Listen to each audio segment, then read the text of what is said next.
هەر کاتێ هەستێ کرد زەلیلی بەردەستی کافرێک بووی، منافقێک بووی، مشریکێک بووی،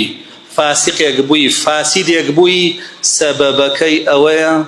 عقد لەگەڵ الله و ڕەسوولەکەی هەڵوەشانوەتەوە کە عقدی لا إله إلا الله محمد رسول الله صلى الله عليه وسلم شکاندوتە یەکێکیان یا هەردووکیان، بۆیەوە زەلیل بووی. ئەگەر ئێمە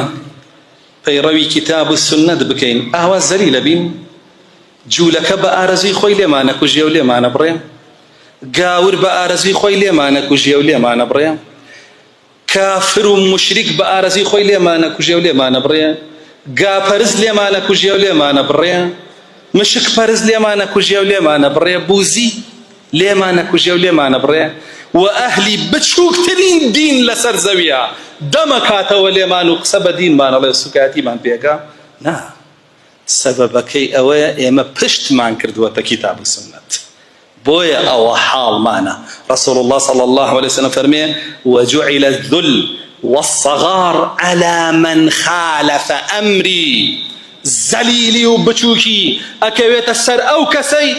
پشتەکاتە فەرمانی من، کە فەرمانی ئەو فەرمانی الله و ڕەسوولەکەیە.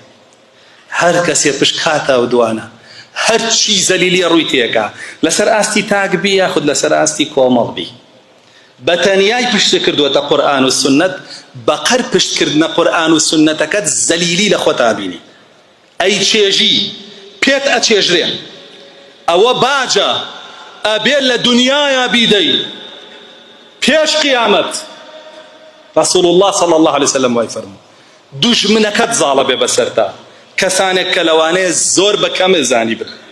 و لەوانەیە لە هەیبەت و لە حورمەت و لە دەسەڵات و لە هەموو شتێکا زۆر لە تۆ کەمتر بن، بەڵام کە تۆ پشت کردە قورئان و سنت سەیرەکەی ئەو زاڵە بەسەر تۆیە، قسەی ئەو بەرزترە و تۆ زەلیلی لە ئاستیە. لەسەر ئاستی کۆمەڵگاش ئاوات لێیە کە ئەیبینی ئەمڕۆ هەرچی مشریکە زاڵ کراوە بەسەرتا، هەرچی کافر و فاسق و فاجرە زاڵ کراوە بەسەرتا. تۆش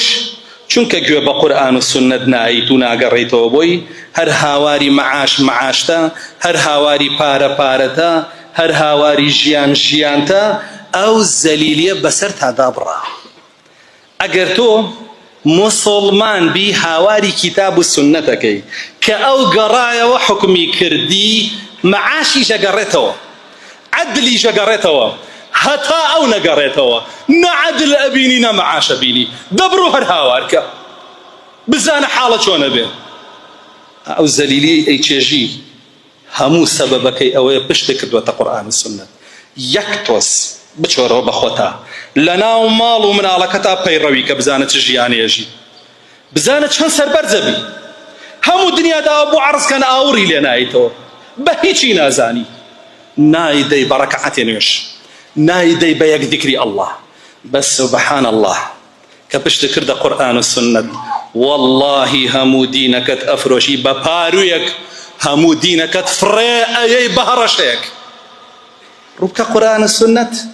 داوای پەیڕەوی ئەو بکە، دنیا و قیامەتیش بۆ ئەگەڕێتەوە. بەس واللهی هەتا بێ مووقیف بی لە ئاست قورئان و سنەتا، لە دنیاکەتا هەروە زەلیل و سەرشۆڕە بی، لە قیامەتیشا سزای قورسترێ بۆ دێ، وەلەعەذاب الآخرەتی ئەکبەر لەو کانوا یعلەمون.